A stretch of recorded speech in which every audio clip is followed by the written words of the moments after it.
गोरखपुर में होगा trade show. Gorakhpur में बोले मुख्यमंत्री योगी आदित्यनाथ, प्रगति मैदान की तरह गोरखपुर में होगा ट्रेड शो। विकसित संकल्प यात्रा में सीएम ने कहा कि सभी को मिलकर विकसित भारत बनाना है। मोदी जी ने विकसित भारत का संकल्प लिया है। ज्ञान व्यापी व्यास हटाने की सुपुर्दगी अधिकार पर आज फैसला संभव। शैलेंद्र व्यास की याचिका पर सुरक्षित रखा फैसला। वादी बनाने पर अपील की आज सुनवाई। ताजमहल पर आवारा जानवरों का आतंक, पर्यटक पर हमला करते हुए स्वान का सीसीटीवी वायरल। आवारा जानवरों की पाबंदी के दावों की खुली पोल। यूपी के कई जिलों में सुबह से हो रही रुक रुक कर बारिश ने बदला मौसम का मिजाज। हवा ने बढ़ाई ठंड। यूपी के 23 जिलों में बारिश का अलर्ट।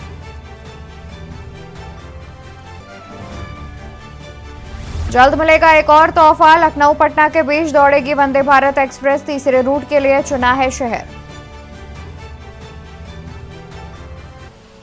आप देख रहे हैं के न्यूज, खबरों का सारथी। नमस्कार, मैं हूं आपके साथ अवंतिका अवस्थी। बात करेंगे उत्तर प्रदेश खबरों पर। खबर में आगे बढ़ते हैं, जहां पर चंदौली जनपद के चौहानिया ब्लॉक के खंडवारी ब्लॉक के खंडवारी गांव में विकसित भारत संकल्प यात्रा के तहत प्रधानमंत्री के लाभार्थियों से लाभान्वित योजना के संबंध में वार्तालाप कराने का कार्यक्रम किया गया। कार्यक्रम की तैयारी जिला प्रशासन पूरी रात करता रहा। यहां तक कि नेटवर्क के लिए बीएसएनएल टावर से फाइबर केबल डायरेक्ट खींची गई थी। जानकारी के अनुसार प्रधानमंत्री नरेंद्र मोदी भारत के सभी राज्यों से 3 गांवों में पहुंची संकल्प यात्रा के ग्रामीणों से बात करने का कार्यक्रम था, जिसमें उत्तर प्रदेश के 3 जनपद भी चयनित थे। उसी में चंदौली जनपद के चौहानिया ब्लॉक का खंडवारी गांव भी शामिल था। लाभार्थी भी पूरी तैयारी के साथ मोदी जी से बात करने के लिए वीडियो कॉन्फ्रेंसिंग से जुड़े हुए थे। प्रधानमंत्री देश के 5 राज्यों के लाभ ले रहे लाभार्थियों से बात किया। कार्यक्रम में स्वास्थ्य विभाग, कृषि विभाग, आंगनबाड़ी शिक्षा विभाग, जल मिशन समेत तमाम इंस्टॉल लगाकर लोगों को विभिन्न योजनाओं के विषय में जानकारी दी गई।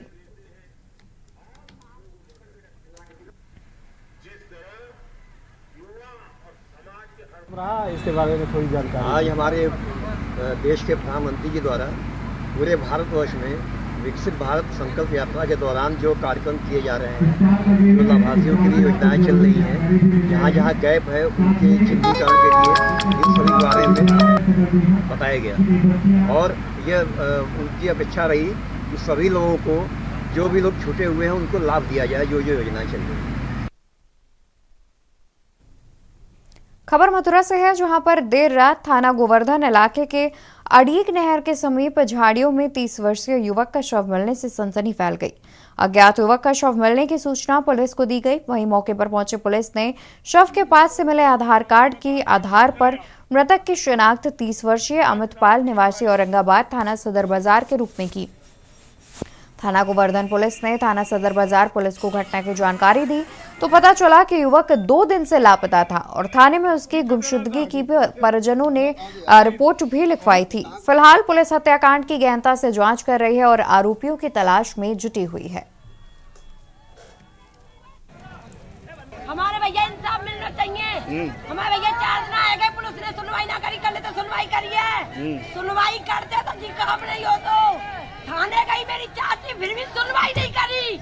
और कल भी मेरे बच्चा डोले चाचा के, फिर भी सुनवाई नहीं करी। कल हम ऑफिस में गए, डीएम की में जब सुनवाई करी, ने को सुनवाई ना भाई। ये छोटे छोटे बच्चा है। अब आप क्या चाहती हैं? हमें इंसाफ चाहते हैं, बच्चे को न्याय चाहिए, न्याय। ये अमित पाल नाम का एक युवक है जो ई रिक्शा चलाता है। 27 तारीख को ये ई रिक्शा लेके घर से निकला था और तब से वापस नहीं आया था। इस संबंध में सदर बाजार में गुमशुदगी दर्ज की गई थी। पुलिस उसकी तलाश कर रही थी। कल अड़ीक के पास उसकी डेड बॉडी मिली है। प्रथम दृष्टया हत्या का मामला लग रहा है।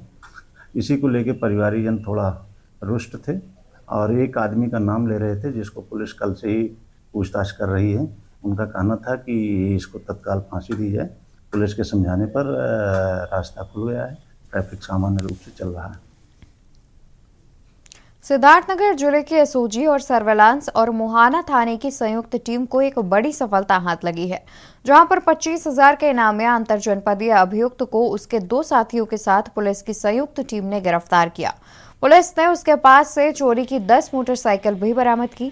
इस खुलासे को लेकर पुलिस अधीक्षक अभिषेक अग्रवाल ने बताया कि इस खुलासे पुलिस की संयुक्त टीम को 5,000 रुपए से पुरस्कृत किया जाएगा।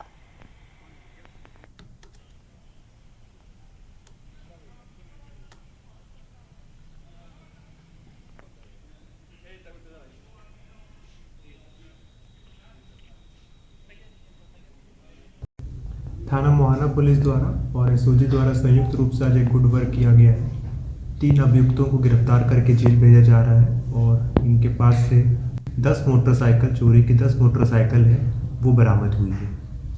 इस सरगना में मुख्य रूप से जो अभियुक्त है उसका नाम अजय सिंह है और इसके 2 साथी हजरत अली और इंद्रेश कुमार, ये तीनों को गिरफ्तार करके जेल भेजा जा रहा है। इसमें से जो उनका मुख्य सरगना है अजय सिंह, ये 25,000 का इनामिया था इस जनपद से और इसके विरुद्ध संगीन धाराओं में लूट के, चोरी के पूर्व में मुकदमे दर्ज हुए हैं। इसके पास से मोटरसाइकिल और नशीली दवाएं बरामद हुई है। बिजनौर में कांग्रेस पार्टी के कार्यकर्ताओं ने प्रदेश अध्यक्ष के आह्वान पर उत्तर प्रदेश में घरेलू गैस सिलेंडर 450 रुपए में देने की मांग को लेकर सिर पर सिलेंडर रखकर कलेक्ट्रेट पहुंचकर जोरदार प्रदर्शन कर राज्यपाल को संबोधित करते हुए एक मांग पत्र प्रशासन को सौंपा। दरअसल कांग्रेस पार्टी के सैकड़ों कार्यकर्ता पार्टी दफ्तर से इकट्ठा होकर प्रदेश कांग्रेस पार्टी के अध्यक्ष अजय रॉय के आह्वान पर जुलूस की शक्ल में जोरदार नारेबाजी करते हुए कलेक्ट्रेट पहुंचे और जोरदार प्रदर्शन करते हुए राज्यपाल के नाम ज्ञापन प्रशासन को सौंपा। जिला कांग्रेस कमेटी बिजनौर ने मांग पत्र में राज्यपाल को अवगत कराते हुए कहा कि भाजपा द्वारा अभी वर्तमान में संपन्न हुए राजस्थान और छत्तीसगढ़ के विधानसभा चुनावों में अपने जुमलों का पिटारा खोलते हुए राजस्थान और छत्तीसगढ़ में 450 और 500 रुपए में घरेलू गैस सिलेंडर देने का वादा किया था, लेकिन जिन राज्यों में भाजपा की सरकारें हैं वहां अभी भी घरेलू गैस सिलेंडर के बढ़े हुए दामों पर ही मिल रहे हैं।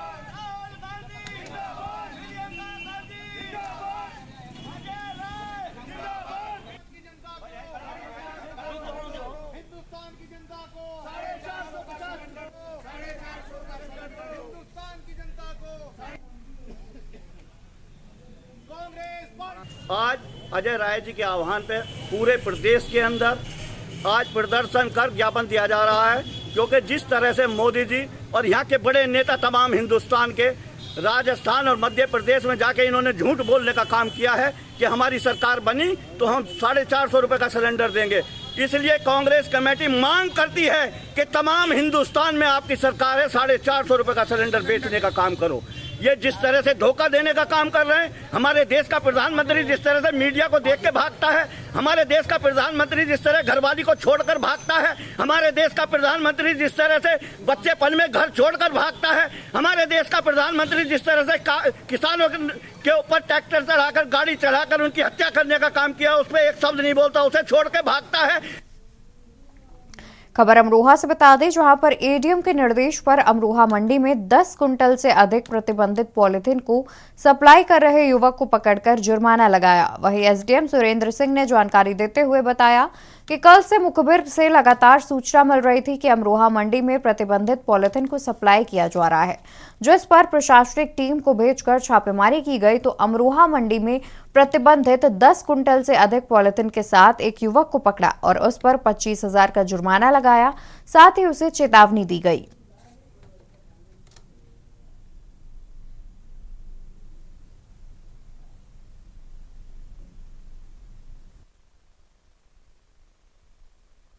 देखिए, गोपनीय सूत्रों से हमें पता चला था कि ये मंडी में काफ़ी सप्लाई करते पॉलिथीन जो प्रतिबंधित है, पूर्ण रूप में प्रतिबंधित है।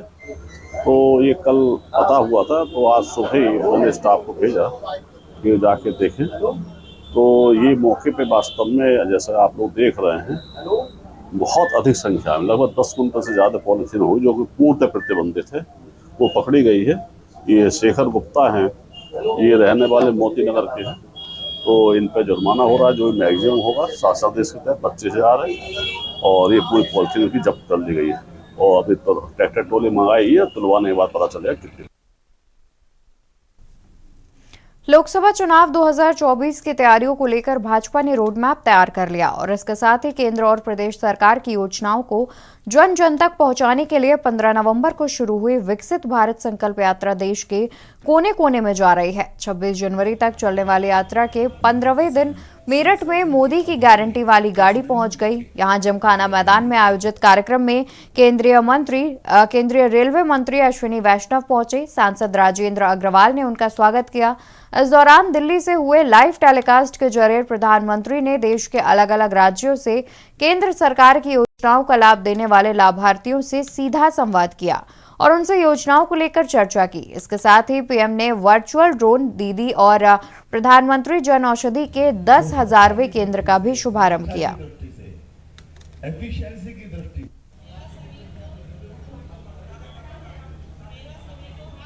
मेरठ की इस पवित्र क्रांतिकारी भूमि से विकसित भारत संकल्प यात्रा शुरू हो रही है। आप सबको इसके लिए बहुत बहुत साधुवाद, बहुत बहुत धन्यवाद, बहुत अभिनंदन। साथियों, आप देखिए पिछले 9.5 वर्षों में हर गरीब परिवार के जीवन में मोदी जी ने एक बहुत बड़ा परिवर्तन लेके आए। सबको पक्के आवास मिले, जिनको नहीं मिला है उनके लिए ये संकल्प यात्रा के जरिए से एप्लीकेशन ली जाएगी। सबको उज्ज्वला के गैस कनेक्शन मिले, जिनको नहीं मिला है उनको इस संकल्प यात्रा के माध्यम से चिन्हित किया जाएगा। सबको परिवारों को, जिन परिवारों को मुफ्त राशन नहीं मिल रहा है उनको भी इस संकल्प यात्रा के माध्यम से।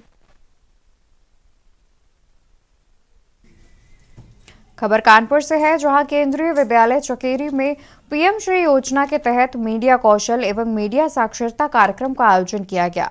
कार्यक्रम में मीडिया की समाज में भूमिका और जिम्मेदारी के बारे में प्रेस क्लब के महामंत्री शैलेश अवस्थी ने विद्यार्थियों को जानकारी दी। वहीं विद्यालय के प्राचार्य मनोज वर्मा ने अतिथियों का स्वागत किया। पीएम श्री केंद्रीय विद्यालय चकेरी क्रमांक 2 में मीडिया कौशल एवं मीडिया साक्षरता पर एक संवाद पत्र का आयोजन किया गया।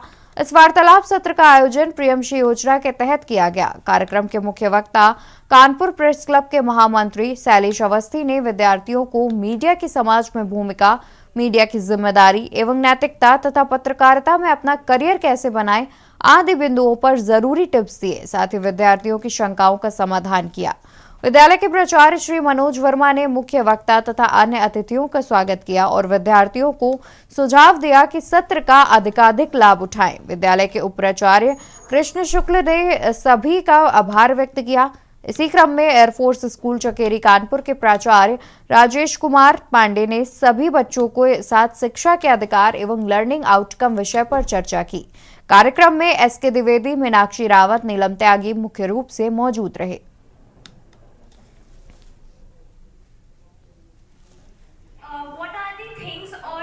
जिज्ञासाओं को शांत करने के लिए हमारे बीच में कानपुर में बच्चों के बीच में जरूर आऊंगा। मैं कुछ करना है, कुछ देश के लिए करना है, कुछ परिवार के लिए करना है। मैं आज कोई यहाँ भाषण देने आपको नहीं आया हूँ। कानपुर पुलिस और व्यापारियों के बीच आपसी समन्वय को लेकर पुलिस मुख्यालय में एक बैठक आयोजित हुई, जिसमें शहर के कई व्यापारिक संगठनों ने अपनी समस्याओं को पुलिस कमिश्नरेट के अधिकारियों से अवगत कराया। दरअसल कई बार शहर में ये देखा गया है कि कई मामलों को लेकर पुलिस और व्यापारियों में आपसी समन्वय न होने पर झड़प तक हुई है। इसी को लेकर बैठक आयोजित की गई। मीडिया में बातचीत के दौरान व्यापारियों ने बताया कि ये बैठक बहुत अहम थी, जिससे कि व्यापारियों को पूर्ण सुरक्षा मिल सके। बैठक में joint police commissioner Neelabja Chaudhary, DCP south Ravindra Kumar, DCP central Pramod Kumar मौजूद रहे।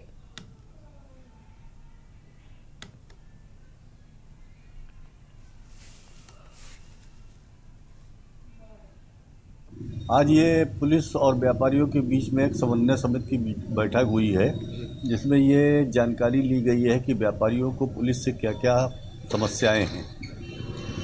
उन समस्याओं के तमाम में ट्रैफिक की समस्या है, गश्त की समस्या है, इस तरह की तमाम समस्याएं ऐसी हैं जो उनके सामने रखी गई हैं और उस पर उन्होंने विचार करने के लिए कहा है। सुरक्षा प्रकोष्ठ के तहत कानपुर कमिश्नरेट में प्रथम बार बैठक हुई है। इसके लिए कानपुर कमिश्नरेट को मैं धन्यवाद देता हूं आपके माध्यम से। आज विभिन्न ट्रेडरों के व्यापारियों को यहाँ पे आमंत्रित किया गया और ट्रैफिक से रिलेटेड, व्यापार से रिलेटेड जो भी समस्याएं थी यहाँ पे, उन समस्याओं को इन लोगों ने संकलित किया है और हम लोगों को आश्वस्त किया है कि ये समस्याओं को जल्द निदान मिलेगा। बांदा जिले में बदौसा थाना क्षेत्र में नकाबपोश बदमाशों द्वारा असलहे के दम पर लूट की घटना काफी समय बाद सामने आई, जिससे जनपद में एक बार फिर असुरक्षा को लेकर दहशत का माहौल था। लेकिन पुलिस ने 24 घंटे के अंदर बदमाशों को पता लगा लिया और जब उनकी घेराबंदी कर पकड़ने का प्रयास किया गया तो बदमाशों ने पुलिस पर गोली चला दी। बचाव में पुलिस ने भी गोली चलाई, जिसमें एक आरोपी घायल हो गया और गिर पड़ा। वहीं दूसरा आरोपी फायरिंग करते हुए फरार हो गया। निशानदेही में बदमाशों ने इस घटना को अंजाम दिया। हालांकि क्या हकीकत है कि यह पुलिस की पूरी जांच के बाद ही सामने आएगा। फिलहाल पुलिस अधीक्षक ने 24 घंटे के अंदर लूट का खुलासा करने वाली टीम को 25,000 रुपए इनाम देने का ऐलान किया है। थाना बदौसा में कल एक लूट हुई थी, इसमें लगभग 80,000 रुपये एक लेबर के ठेकेदार हैं उनसे छीन लिए गए थे और उनके ऊपर गोली भी चलाई गई थी। उसमें तत्काल टीम एसओजी को भी लगाया गया, थाना बदौसा की टीम को भी और स्वाट टीम को भी लगाया गया। आसपास की थाना बसंडा, थाना तर्रा की टीमों को भी लगाया गया। आज चकिया पुल के पास इंफॉर्मेशन मिली कि जिनके द्वारा कल लूट की गई है वो यहाँ से गुजरने वाले हैं। यहाँ कॉम्बिंग की गई, कॉम्बिंग के दौरान उनको रुकने के लिए कहा गया, पर उनके द्वारा पुलिस के ऊपर फायरिंग करी गई। अपने बचाव में जो पुलिस के द्वारा फायरिंग की गई उसमें मुठभेड़ में एक व्यक्ति की गोली लगी है, जिसका नाम जीतू है, और इसका जो साथी है वो भी रास्ते में जंगल जो खेत लगता है उसमें फरार हो गया। उसके लिए कॉम्बिंग की जा रही है, उसको भी जल्द अरेस्ट किया जाएगा। बहराइच में अपनी मांग को लेकर 46 दिन से धरने पर बैठे धनगर समाज के प्रदर्शन ने विकराल रूप ले लिया। हजारों की संख्या में महिलाएं, बच्चे, धनगर समाज के लोग एकत्रित हुए और हजार भीड़ लाकर जिलाधिकारी कार्यालय का घेराव किया और जमकर नारेबाजी की। वो अपना प्रमाण पत्र SC/ST में बनवाने को लेकर आंदोलनरत थे। उनका कहना है कि जब वह तहसील पर अपना प्रमाण पत्र बनवाने जाते हैं तो उनका SC/ST के बजाय OBC में प्रमाण पत्र जारी किया जाता है, जबकि शासन द्वारा SC/ST की श्रेणी में धनगर समाज को रखा गया है।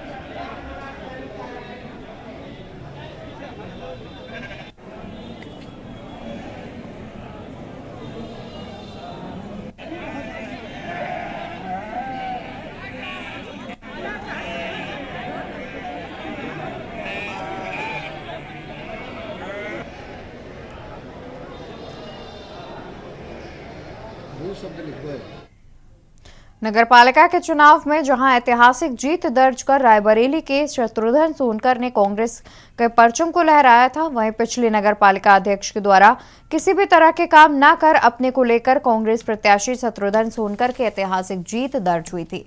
रायबरेली में जहां वार्ड वासियों को उम्मीद थी कि जिस प्रत्याशी को हम अपना जनप्रतिनिधि चुन रहे हैं वो पहले सभासद रह चुका है और समस्याओं से रूबरू भी रहा है, लेकिन उनके मंसूबों और सोच पर कहीं न कहीं पानी फिरता जरूर नजर आ रहा है।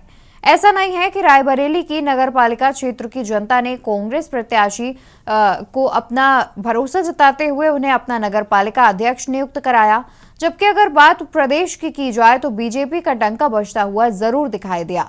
लेकिन रायबरेली में नगरपालिका क्षेत्र के वासियों ने कांग्रेस को समर्थन देते हुए नगरपालिका अध्यक्ष पद पर शत्रुघ्न सोनकर को बैठाया और उनको उम्मीद थी कि वो उनकी उम्मीदों पर खरा उतरेंगे।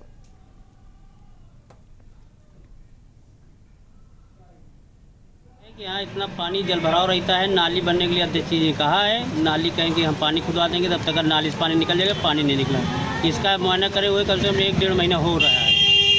ठीक, एक बार सब लोग आ गए, उसके बाद दोबारा हम लोग किस तरह अपने मकान जाएँ, किस तरह बच्चे स्कूल जाएँ, और आने जाने की समस्या है, बच्चे स्कूल नहीं जा पा रहे हैं। समस्या इतनी ज़्यादा है, बताइए सब बच्चों की स्कूल ख़राब हो रहा है। ठीक, बीमारी अलग है, पानी गंदा पानी रोड पे भरा हुआ है कि पैर लोगों के हाथ पैर अलग ख़राब हो रहा है। आपके वार्ड के सभासद क्या बोलते हैं? सभासद वो भी बोलते हैं हो जाएगा हो जाएगा। ये आ रही हम लोगों की जो है काफ़ी समय से हम लोग जल भराव की समस्या झेल रहे हैं और सब लोगों से शिकायतें की है, अध्यक्ष जी से शिकायत की है और सभासद से अपनी शिकायत की है। कोई सुनवाई नहीं हो रही, बस केवल आश्वासन दे देते हैं कि 1 महीने में, 2 महीने में, 3 महीने में काम हो जाएगा, कुछ होता नहीं है। ये हम लोग जब से आए हैं कम से कम 12 साल हो गए, 2012 से यहाँ हम लोग रह रहे हैं। ये है सर कि पानी नहीं, मतलब यहाँ से विकास नहीं हो रहा। हमारे लोग के दरवाजे के सामने पानी भरा हुआ है। हम लोग ने सतरहन शंकर को फ़ोन भी किया, मतलब कंप्लेन भी किया, मतलब वहाँ वहाँ नगर पालिका को भी फ़ोन किया गया था, तो कोई सुनवाई नहीं हो रही है।